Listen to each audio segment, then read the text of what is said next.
Hello, good evening. Welcome to another episode of Guns and Yellow Ribbons. My name is Fergus. I'm your host.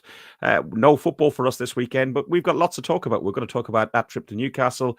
We're going to talk about what's happened over the weekend in the general football, the Dubai trip, and also our upcoming match against Leicester, the early kickoff on Saturday.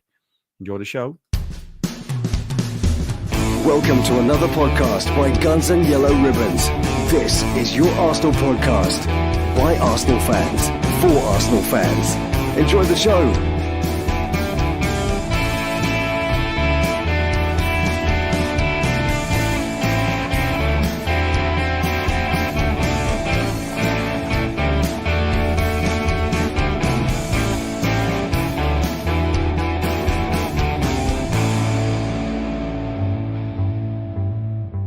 Good evening, boys. Only three of us on a Monday. That's a little bit unusual, but it just tells you that, life goes on and people fill the gaps with lots of other stuff. I know Alex is in Berlin. Dan's swamped with a load of work. Dale, you got the short straw. You didn't get to go and follow Louis to Grantham. He's playing Leicester Academy. Did indeed, yeah. My youngest, he plays for an under-8 team on the left wing. And tonight they're playing against Leicester Academy. So if I keep checking my phone, it's because I'm getting regular score updates on that one. Good to have you back on, mate. We haven't seen you for a little while. I know you haven't been down to football either because of timing as well. So it's been a little bit of a out of sight, but not out of mind, mate. Not out of mind. Trevor, you okay? You're on mute. No, you're not anymore. No, I'm not. Mind your own business. I'm not. Oh, he's in a good mood. I'm fine. I'm just thinking, bring on Saturday. I need to get that result at Newcastle out of my head, out of my system, and I want us to go up to Leicester at the weekend and really turn it on, which I think we probably will, to be honest.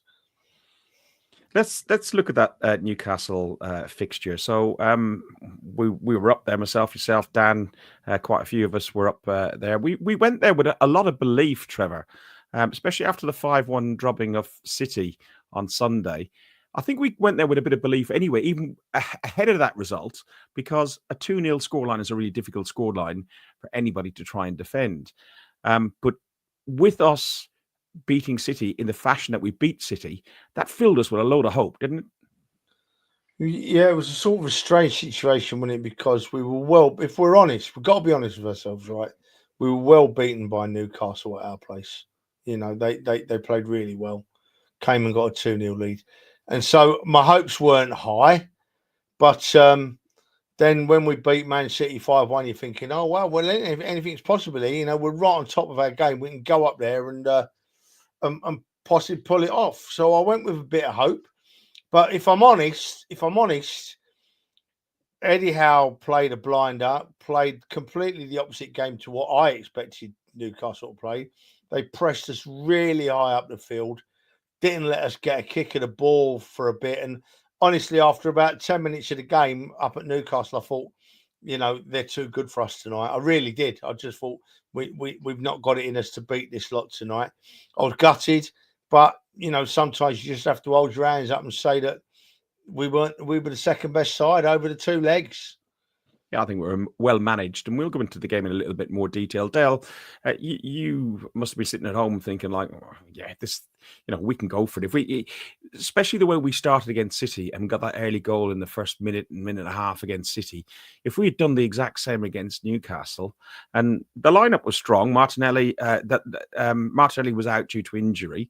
But the lineup, if I bring up the lineup, we can run through it briefly. With the lineup of Raya in goal, Timber, Saliba, Gabriel and Lewis Skelly at the back, Partey, Rice, Odegaard, Martinelli, Trossard and Havertz. There isn't, bar maybe swapping Trossard for Martinelli, that you couldn't get a better lineup, really. And the gamble on Lewis Skelly, he deserved his spot. Yeah, I think the team was as expected, to be honest with you. Arteta made it quite clear before the game we were going all out, which said to me he was going to go with what he believes to be his strongest 11 at the time. Before the game, I was just like you guys. I was full of hope, and our form and our result against City was only 50% of the puzzle. The other 50% was looking at their recent results. They lost to Fulham at home quite convincingly. Bournemouth went there and smashed 4 past them. And so, yeah, I thought before the City game, I thought we could beat them. After the Man City game, I kind of expected it a little bit, if I'm honest with you. It's never an easy place to go. They seem to be a bit of a bogey team for us at times. But that St James's Park crowd, you guys will know more than most being there. When it's a big game like that, and it's a big cup game, and that tsunami get going, it really is like a cauldron of fire in there. Was it as loud as it normally is? Trevor, we were in the front row of the away, and it was bloody loud. And some of the young lads just spent most of the time looking at us, not the football, but and giving us the finger and everything else. But they did make an awful racket, didn't they? Yeah, look right. Dow is exactly right. We seem to struggle recently when we go up to Newcastle. I think we've won twice there in 7 years, and we've been played off the park. But I honestly think that the crowd plays a massive part in Newcastle.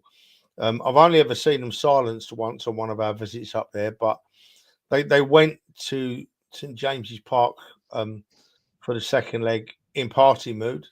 The Newcastle fans, they were expectant. They wanted to celebrate. They wanted to get to Wembley, and they didn't let their side down. And their 50-odd thousand of them just didn't stop from start to finish. Of course, when they get the first goal, they're even louder, and then the second goal goes in, and they're having a party. But you see, that does light. I get a bit of a bee in my bonnet about it. I really do. Firstly, let's say, right, the better side won the two legs, right? Newcastle through to Wembley, so we're not arguing about the result. But I can't help but think that 6,000 Newcastle fans behind the goal at the Emirates, shouting and screaming their team on, being in their players' eye line, being heard by their players, has much more of an influence on the game than 5,000 of us stuck up on level 7 out of the way. We couldn't make ourselves heard, really. We tried. We can't be in the eye line of the players. We can't affect the atmosphere. And if I'm honest, you can call it sour grapes if you want, but as I've already said, the best team won the two legs. So for me, it's not sour grapes. It's not fair. It's an unfair advantage. Trev, you said it before a ball was kicked. You said it on last week's podcast. You said that you disagreed with the fact that the away fans, be it the Arsenal fans or whoever, but there was going to be nearly 5,000-6,000 of us up there, and you said it probably would have very little influence because of where we're stuck. Yeah, it's great. It grates with me, Ferg. It grates with me. It should either be one rule for everyone, or they shouldn't be allowed to break these rules about having fans pitch sides, you know. And yeah, I always find it hard at Newcastle, always, and I found it really hard for that second leg. I had a massive sulk on. I wasn't happy, but it's not fair. It's not fair when, take Man United. Man United can have 8,000 fans all in the lower tier at the Arsenal. You know, Newcastle can have 5,000 or 6,000 fans all in the lower tier at the Arsenal, really influencing their team's performance. And we go to a place like Newcastle and we've got no chance. You know what? You make a really good point, because there was this big thing. Because normally you might have 5,000 or 6,000 in the clock end, and then the remainder, if they get the full allocation for the FA Cup, for example, go in the clock end up or above where the away section normally is. But the Man United game, because of I'm not going to get into political correctness or anything like that, but because of the way things are, Man United, the police, whatever the reason, health and safety, they kicked out people who are regularly in their normal seats along the long side, and they were ousted out of their seats, and everybody was allocated a seat down there. So I can understand why you're peeved, Trev, but let's try and look at it. Look, the first goal was key. In this fixture before we went into it, and we said if we got the first goal, it would change the game. The first goal was scored by Isak, but it was ruled offside. And not long after that, Dale, I think it was that Odegaard hits the post or outside the post, yeah, just past the post. If he gets that, where are we? Are we in Wembley? It's a different game, isn't it? I mean. Everybody and his dog knew the first goal was massively important. It was the difference between being 3-0 down or 2-1 in a semi-final on the way to Wembley, right? I don't want to be negative about it, but again, it's if that goal goes in, if this happens, if it doesn't. The reality is, it didn't, and I'm not saying that's down to any individual players. I'm just sometimes the ball just doesn't rub your way. That disallowed Isak goal should have been a bit of a wake up, because Newcastle come out the blocks firing, and they continue to build on that. And I don't think we did. I think we kind of were wary, and rightly so, of their counter attack. And at times, I think it felt like we forgot we were 2-0 down and we had to go for it. And I think we could have been. Sorry, go on. It's a really good point that you make there, Trev. And Dale, Trev, we thought that if we come out attacking, and we thought that Newcastle might be a bit wary being 2-0 up because it's a difficult scoreline, but they came out like they were chasing the game, and they put the frighteners up us. They came out in the front foot, and I've not seen a team press us like that. I can't remember when I last saw a team press us like that and press us well. They made Saliba, one of the best defenders I've seen at the Arsenal, looked very ordinary at times in that second leg, did our William. Hopefully he'll shake that off. We know he will. He's a great defender. But Isaac's a very special player. I'd not seen a lot of him before the earlier game in the season at Newcastle, then these two games. And Isaac's a very special player. He presses as well as Odegaard, I think. That's a massive statement. He really puts himself about. And lots of people don't like him, but we have to hold our hands up and say that Anthony Gordon supported him superbly. Pounced on anything he did. Pounced on anything. And then, of course, as Dale just said, we have a chance. We get a life because their goal's disallowed. Then we hit the post. And then I'm thinking, then if that's not gone in, it ain't going to be our night, And I'm not down about it. To be honest with you, games like this, losing them to Newcastle, I can take a lot easier, because I look at the game and I think, yeah, they were the better side. You got to accept it and move on. Games where it's really close, where Man City score a last minute equaliser or crap like that, they're the ones I really struggle to take. So although I would have loved our boys to be at Wembley, nothing beats a trip to Wembley. For me, we were beaten by the better side over the two legs, with better players on the field, and we move on. The season's far from dead. Contrary to what a lot of people on social media would have you believe, the season is far, far, far from over. It just briefly touched on the social media side of things. Amazing, after a 5-1 win, everyone's like, waxing lyrical how brilliant we are, and we've beaten City, and then we lose to Newcastle, and people are gone, Arteta out, and Saliba's this, and this player's that. Get yourselves a life. Those people won't be watching here anyway, Trevor, will they? So, Folks, can I ask you a question? Yeah. Am I doing the comments tonight, or are you? Because if you keep messing my system up, I'm going to come down there and break your fingers. And I was trying to get your mouse. Okay. How's that? All right. Fingers are here. All right. I might need to change place in a minute and go in the middle of you two so I can keep you apart like that. Listen, Murphy got us the open the scoring. The St James's Park went absolutely mad. The noise at that level went over and above what I had been previously. We went in at half time. I wasn't confident, and then 52 minutes in, Gordon kills the game off. That was it, done at 2-0. Some Arsenal fans were leaving. We stayed till more or less the death. The majority stayed till the death. Saliba, you touched on Saliba, Trevor. Saliba, his performance, I think it wasn't necessarily Saliba's. I think he played his heart out against City, and I thought he had a great game, keeping Haaland in check. But I think it was probably more Isak's intelligence and how he can play the game. And he dropped so deep, and then his pace to break left so much space between him and Gabriel. So I don't know. What did you... Look, right. Saliba came up against the striker on form and had an off game. It's probably his one-off game he's had. He's the same with the Emirates, mate. Well, no, I don't think he was that bad at the Emirates, but I'm not going to pull him up for one-off games. Since he's been at the Arsenal, he's been a revelation to our defence. And he'll come back this week against Leicester, and he'll be absolutely fine again.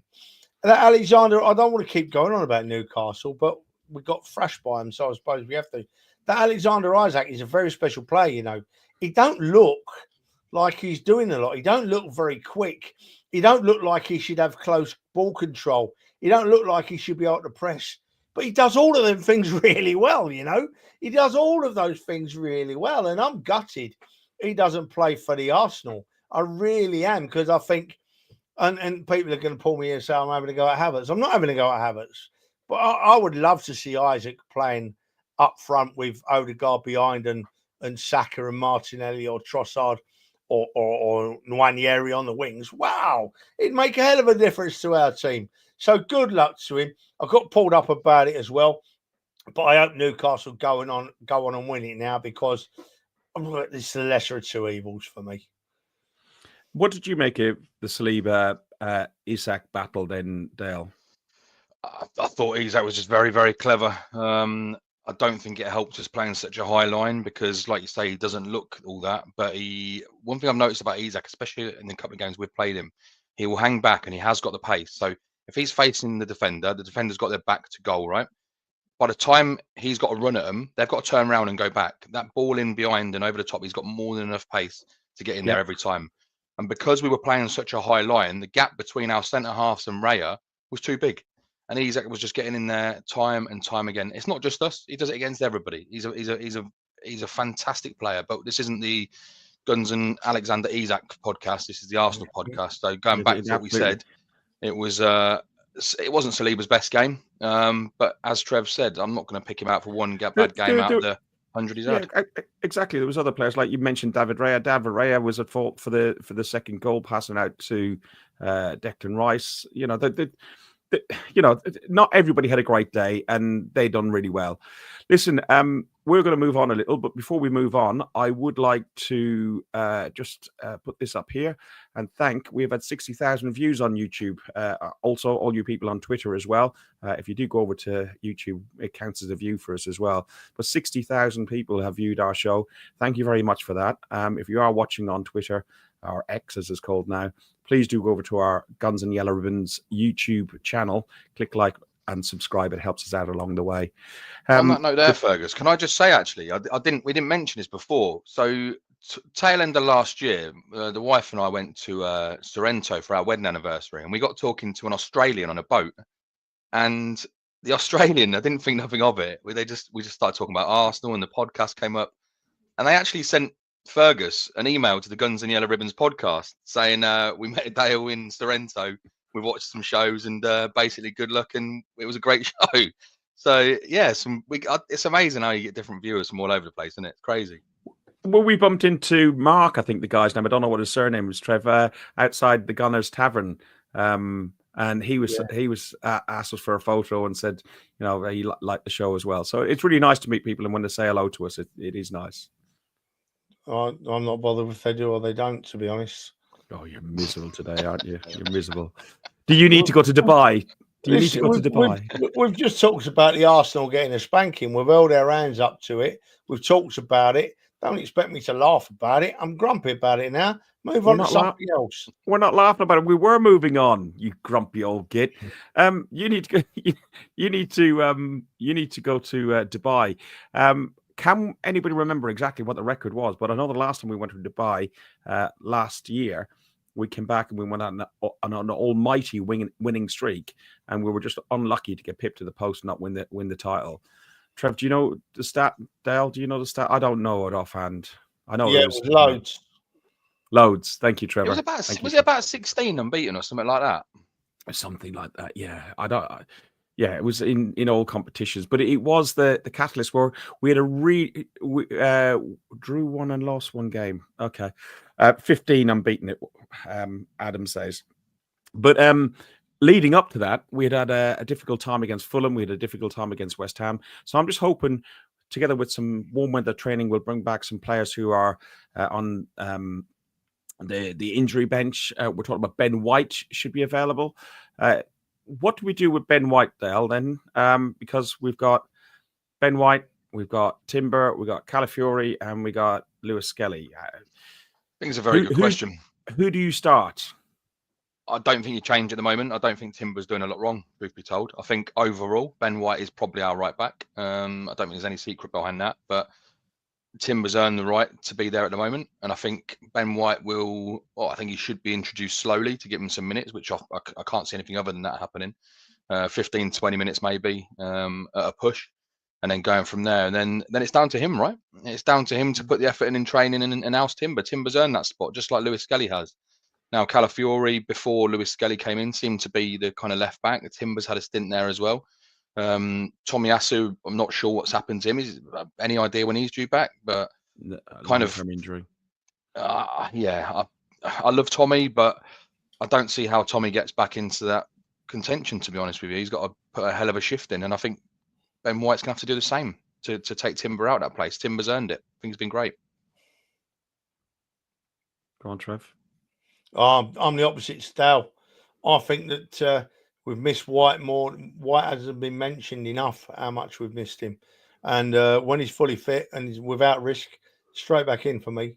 Straight back in, Ben White. And I'm not knocking Timber for that, but I think Ben White's a very special player.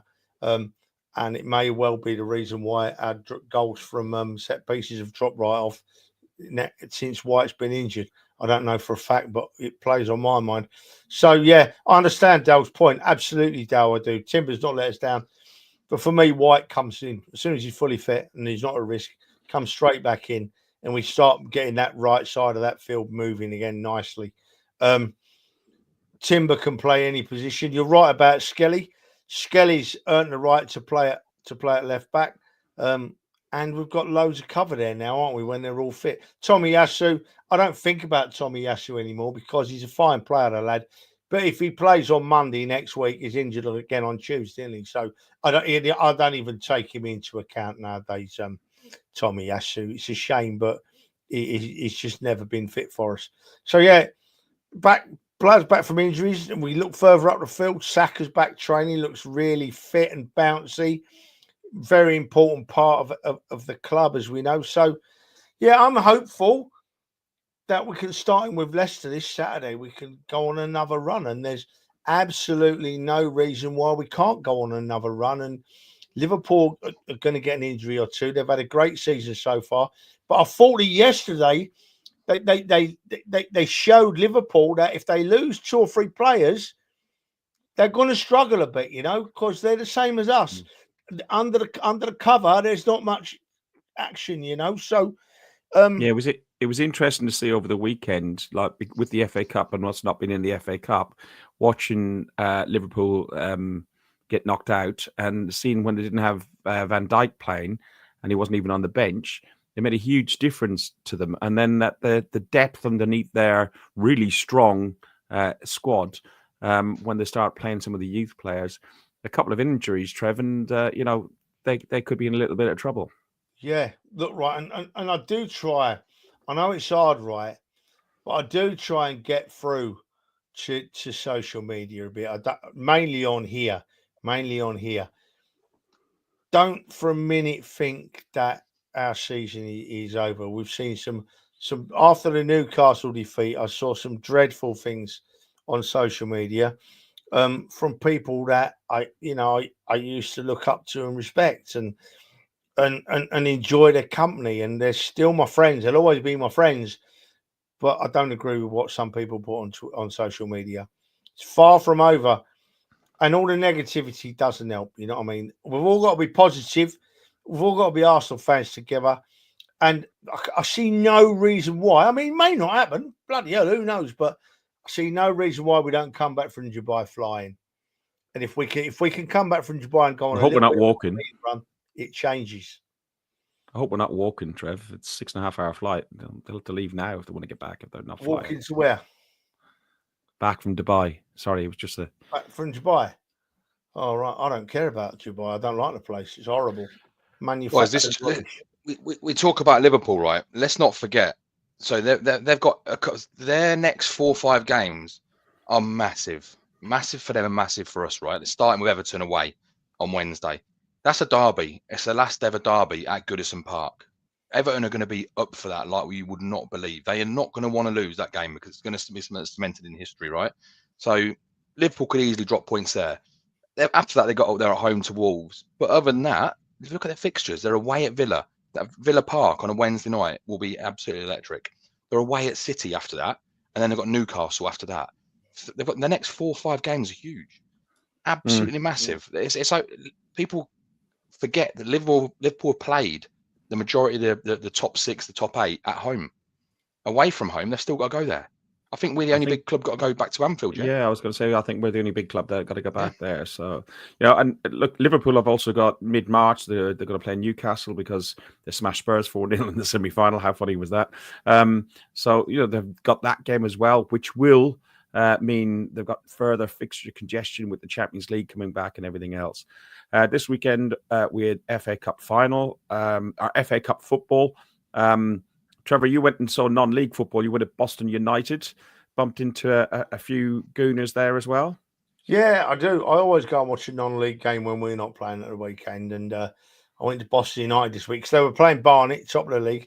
Was a half decent game of football actually. Barnet got a player sent off in the first half, which sort of levelled it up a bit because they were slightly the better team. And the second half, it was a bit nullifying each other. But in the last 5 minutes, Boston could have nicked it, to be honest. But every time I go to Boston, I bump into a couple of Gooners, and I bumped into Robbo this week. Had a good chat with him. He bought me a cup of tea. Thanks for the cup of tea, mate. And enjoyed the game. So Spurs, Chelsea, Liverpool are out of the FA Cup. Villa and United progress. It's got to be good for United and Villa with big scalps like that going out there. Sorry, my headphones broke up then. I just heard that last bit. All right. Okay. Yeah. I said Chelsea, Liverpool, Spurs, and now Arsenal as well are all out of the FA Cup. And Villa and United progress as the bigger sides. You've also got Brighton and a few other sides in there. It's got to be a positive for United and Villa to be one of those big sides in there. Do you know the one that nobody's talking about, right? And I've not been talking about them all season. All season they've been going at Forest. Forest must be looking at that FA Cup draw going, bloody hell, lads, we can win this. And who's to say they can't? They've done Liverpool home and away. They're a very good side. They're a very well organised side. Man for man, they're by far the best. They're not nowhere near the best in the Premier League man for man. But the way they play together, Forest must be licking their lips at that FA Cup. They must be absolutely going, we can do this. That game in 10 days' time against Forest in the league, Trevor, is going to be huge, isn't it? Yeah, I think we'll be all right, to be honest. I think we'll be all right. I think it's the kind of game that the Arsenal turn up for. Bit of pressure, going to Forest. I think that we'll turn up for that game. Let's get Leicester out of the way and then we'll talk about it some more. But I'm not unhappy with going to Forest at the moment. I think we'll prove a point there. And I'm finding it hard to get infused tonight. Maybe it's because I haven't had football for over a week. I haven't had the Arsenal. But I am infused about what we've got coming. Nervous, excited. Know we can do it because we did it last season. Just need to go on a run. We'll be all right against Leicester. We'll be all right against Forest. And let's see where it takes us. As you boys said, and at the end of the day, second last game of the season, third last game of the season, away to Liverpool. Yeah. And that could be the decider, couldn't it? We could be lifting the trophy up at Southampton as they get relegated. Who knows? Who knows? I've already booked 3 nights in a hotel in Southampton, just in case. I knew you would. Listen, next up, as you say, we've said a few times, Leicester. It's an early kickoff on a Saturday. Don't really like the early kickoffs on a Saturday. The atmospheres are normally a little bit flatter. Trevor, it's a great away day. We get a good allocation of over 3,200. So in that corner, we're all together as well. They're not split up. So we should make a good noise for the Arsenal. Yeah, it's one of my favourite aways. Leicester and Forest have come together for me. Both my favourite away days, purely from the selfish point of view that they're close to me and they're easy to get to, There and back, no problem. I'm looking forward to these next couple of games. I'm not worried. I don't know why I'm not worried about them. I'm not thinking that we might get stuffed in either of the games. I'm quietly confident for some reason, and I don't know why. Coming off that performance at Newcastle, who knows why I am, But yeah, I'm quietly confident that we'll be all right. I think part of the performance at Newcastle might have been just knackered. They played a lot of football, and that was the last game, maybe mentally in their heads, that they were like, right, okay, we've got no football next weekend. Who knows, Trev? I can see you frowning, but Dale, when it's the last couple of days before you go on holidays, you got 2 weeks or 3 weeks, get off to Thailand with the family, you are just like completely ready to zone out. Could that have been? I don't think it was, if I'm honest with you. I think if that mentality even starts to creep into that squad anywhere, even the slightest stench of it in training, Mikel Arteta wouldn't have that. I think every single one of them players wanted to go out there and win that and overturn it, because they knew what was at stake, holiday or not. There was a trip to Wembley at stake, right? We've said it time and time again. Trevor said it a couple of times tonight. We just got beaten by the better team. I don't think there's anything more to read into it than that. The one thing I will say, though, I think that being away at Leicester for a 12:30 kickoff actually works in our advantage rather than being at home, because I agree the home atmosphere is actually a little bit flat at these 12:30 games. But being away at Leicester, the away fans typically are they're loud. They're very, very loud. And in a ground like Leicester, like you say, where everyone's together, every single Arsenal fan in that ground is going to want to walk away with their 3 points. Every single one, no doubt about it. And I've got no doubt in my mind that everyone, from you guys to everybody else, is going to be proper loud and willing the boys on. I think it actually works in our favour being away this weekend at a 12:30 kickoff rather than being at home. Do you know what, Dale? 99% of the Arsenal fans in that ground will be doing that, mate.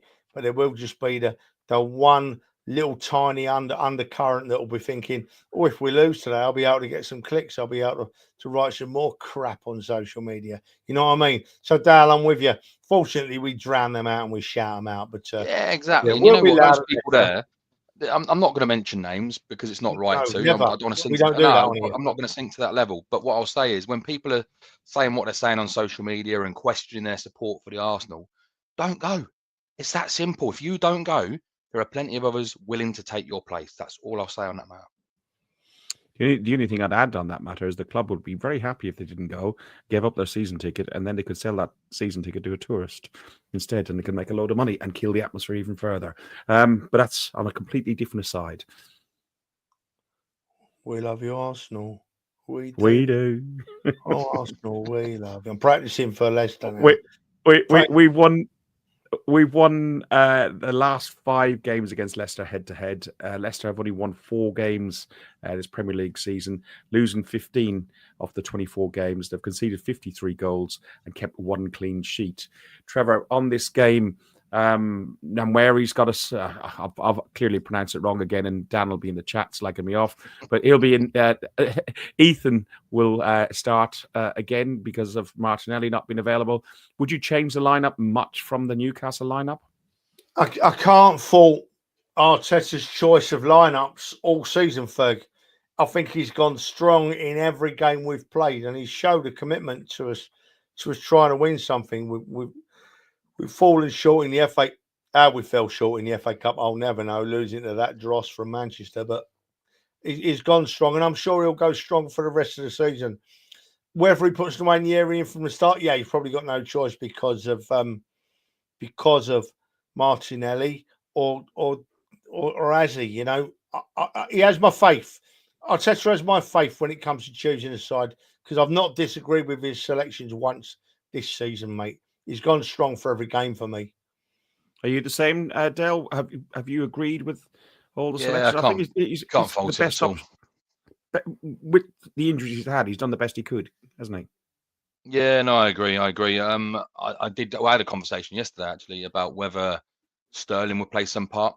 Now we've got the injuries, but I personally wouldn't want that. I'd prefer Nwaneri over anybody. I think we talk about special players, we mentioned Isak earlier. I also think Nwaneri is a special player. I really do, and I think we're going to see the best of him in the coming 18 months or so. But can I just say as well, I've just had a text. My boy lost. They lost 6-3 to Leicester Academy, so didn't disgrace themselves in the slightest. So unlucky, Louis. Yeah, unlucky, Louis. Your dad will buy you an Arsenal shirt next time you go to the Arsenal and make it up. You get your mouth shut again. You owe me a fortune from last time. that hoodie that you're wearing, Dale, that's the same. That's the one you bought that night when was it Louis or Yolly that had like 150 quid out of the club shop Oh all yeah, on Uncle Trevor suggestion. yeah. Yeah. The less said about that, the better. Do you know Adam's put a what? comment in the comment in there saying he's having to pay his own bills and the mortgage and stuff. Mate, don't go to the Arsenal because these two will cost you more than any mortgage and bills like that along. So yeah, stick with your missus and those bills and mortgage, mate. I love that comment from Lyle. I'm coming from over my neck of the woods, mate, straight to Leicester. But I shan't have time to drink before the game. But I've got a nice bottle of the Captain Morgan Spice made up with a drop of Coke in it for the train journey over, mate. So I shall be very happy by the time I get there. Looking to forward to seeing you all, mate. Cheering on our great team. I'm bringing Dale up. No, Dan up, and I think there's somebody else coming with us. No, it's just me and Dan actually. But I've got that electric car now, so I got to worry about charging and this, that, and the other. So it's good fun. Listen, some of the young lads that are going out to Dubai who are training with the first team. You've got the young goalkeeper Tommy Setford and Max Downman. We saw Setford play. Didn't he play? Was it against Forest? Wasn't it last season, Trevor? Oh, I can't remember now. We were behind the goal. I do recall it behind the goal. No, it was Preston. It was Preston away. Setford didn't play at Preston. It was the other lad, wasn't it? Or was it Setford? No, it was Setford. It was Setford. Yeah. Setford played at Preston. Yeah. And he done all right for himself, didn't he? Yeah. What do you mean he done all right for himself? He could have sat against a goalpost and watched the game. He never had anything to do, Fergus. He didn't have a. But my point being is, will he be the one who can take over from Neto and be the number 2 keeper behind Raya? Because they're talking about Juan Garcia coming in. I can't see that because the guy's playing first team football out in Spain at the minute. And we do need a number 2 keeper. We ought to need an older keeper that's like going towards the end of his career or somebody young like that we stick our faith in. What do you reckon, Trev? I don't care. I just want Raya to not make another mistake like he did the other night. Because I thought it was a bad mistake, to be honest. I forgive him because he's an Arsenal player. But in the context of how the game was being played, and then in the context of how Newcastle were pressing us like that, I thought it was a bad goal to give away from Raya. But we move on. So who do I want? I don't care who Raya's backup is. I really don't care. I've seen this Neto play. He wasn't very good. So yeah, put a kid on the bench, put Setford on the bench, or the other one. What's his name? Porter? Is it Jack? Yeah, Porter. Jack Porter. Yeah, Porter. Stick one of them on the bench. Get rid of Neto and let's spend some more money on. I'll tell you who's fishing for a move for the Arsenal. Right, you heard it here first, right? And I'm laughing, right? And I'm laughing because I reckon, right, Harry Kane is fishing for a move to the Arsenal, right? I don't that really would boil want some him. piss, wouldn't it?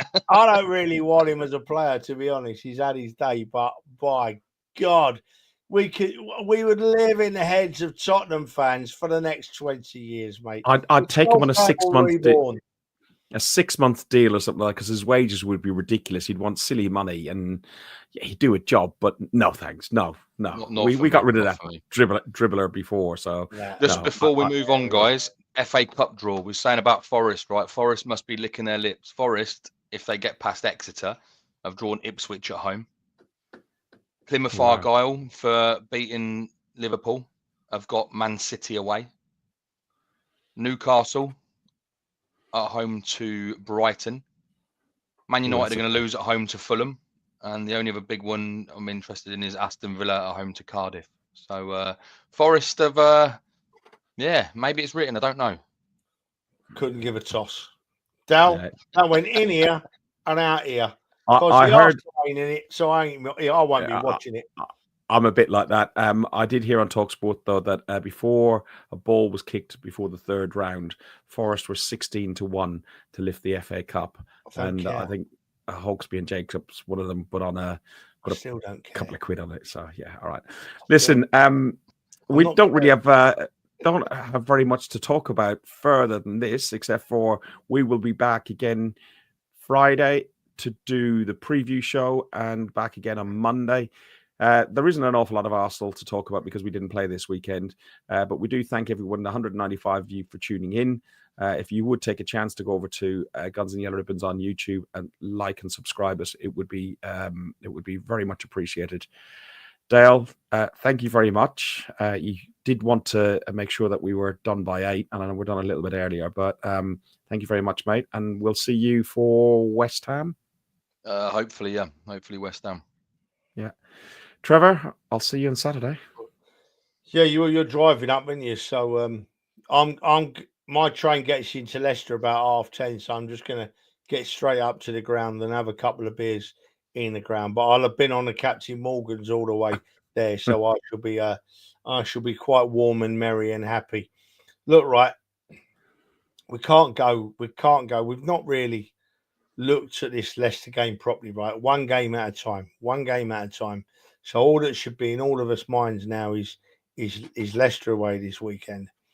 I think we're going to go there and show them what the Arsenal's all about. I think that Arteta would have been in Dubai. He would have talked to them about Newcastle. We would have talked to them about what went wrong. He would have talked to them about how we prevent that happening again, right? Because I found it a little bit embarrassing. And I'm sure they will come out against Leicester absolutely flying. And I wouldn't be surprised if we don't score 4 or 5. Honestly, I wouldn't. I think we're going to come out of the blocks absolutely flying. So I'm going to go. We're going to do the preview show on Friday anyway, so I'll say this again.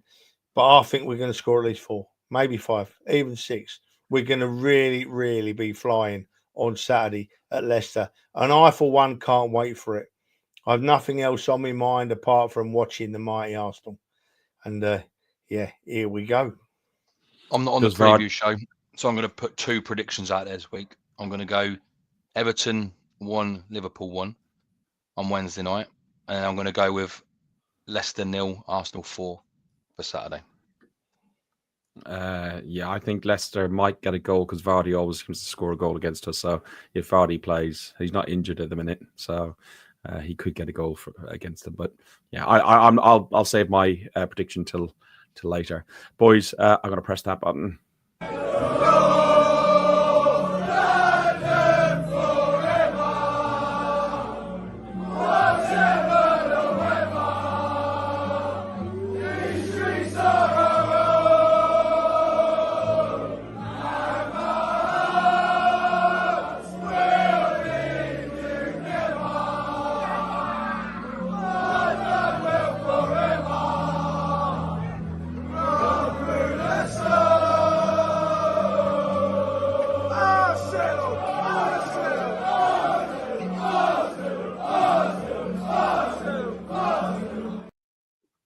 I love that. Every time I see it, Trevor, I absolutely love it. I think it's absolutely brilliant. Yeah, it's lifted our crowd. I know some people don't like it.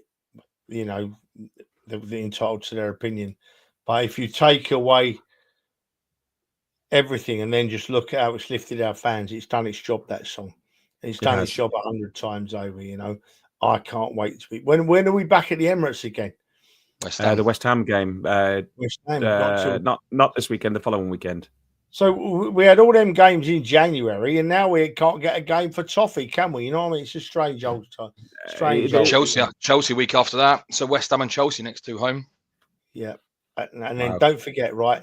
We're not going to talk about the League Cup on here anymore because that's gone. We're not going to talk about the FA Cup anymore on here because that's gone. Champions League and Premier League, that's us.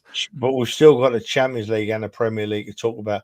We'll find out, is it next week or the week after, who we've got in the next round of the Champions League. I think we're going to have about 6 or 7 days as fans to buy our tickets, buy our flights, book our hotels, arrange for time off, arrange to get everything sorted. I hate that side of football now. UEFA have done us no favours. We're going to have about 6 or 7 days of Arsenal fans. But I'll tell you what, and the reason I make that point is that it wouldn't matter if we had 1 day to plan it and get flights. We'd fill that away, end up wherever we go. Because I'm so proud of the Arsenal fans. I really am.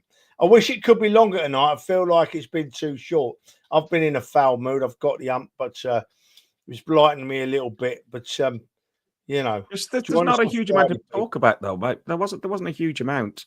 well, You know, I could have talked about you, but you'd have got the anyway. So, well, you do anyway. You do anyway. But we'll be back on Friday, and we'll be talking about the weekend's games, and we'll be smiling, and we'll be up again. This is it. The rest of the season starts now. Back from Dubai, flying, absolutely flying. Saka's back, White's back. Oh, I can't wait.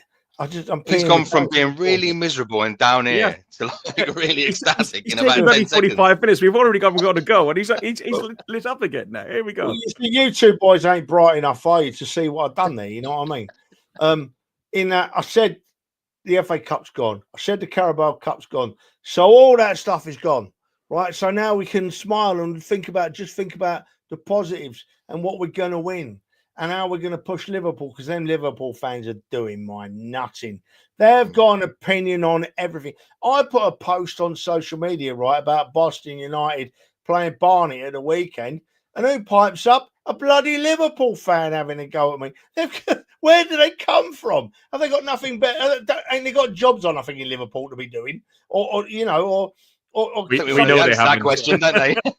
You know, they're doing me any these Liverpool fans. But that's football fans, isn't it? That's what happens. You get banter, you give it and you take it. You know. So yeah, let's. Here's Simon here. Look, try working with them. They're unbearable. You want to try doing a podcast with Fergus, Simon? Let me tell you, that's unbearable. I have and continue to work with Scousers, and I don't get on too badly with them. But I can't stand Liverpool fans, though. That's the only thing. Right, listen, you have been watching Guns and Yellow Ribbons, an Arsenal podcast by Arsenal fans for Arsenal fans. Thank you, everybody, for tuning in. Forever. We've done that bit. Whatever the weather. Up the Arsenal. These streets are our own. Fuck the Spurs. Thanks for listening to Guns and Yellow Ribbons, an Arsenal podcast by Arsenal fans for Arsenal fans. Follow us on Facebook at Guns and Yellow Ribbons or Twitter at Guns and Ribbons. And remember to rate and review us too. Up the Arsenal.